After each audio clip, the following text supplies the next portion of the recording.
ស្ពានលេខ28ដែលជាស្ពានខ្ពស់ជាងគេនៅកម្ពុជាស្ថិតក្នុងគម្រោងផ្លូវជាតិលេខ10កំពុងសម្រុកការងារឧដកៅស៊ូ AC នឹងត្រៀមបញ្ចប់ការសាងសង់ទាំងស្រុងនាពេលឆាប់ៗខាងមុខនេះបើតាមការឲ្យដឹងពីឯកឧត្តមផនរឹមអ្នកនាំពាក្យក្រសួងសាធារណការនិងដឹកជញ្ជូនស្ពានលេខ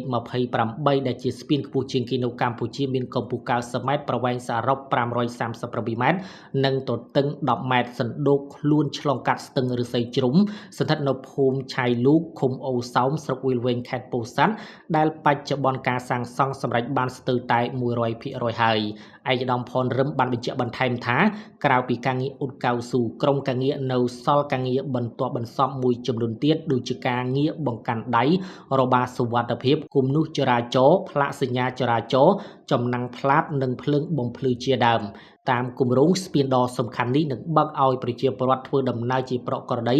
ក្រោយការបញ្ចប់ការសាងសង់ជាស្ថាពរនាអំឡុងខែមិថុនាឆ្នាំ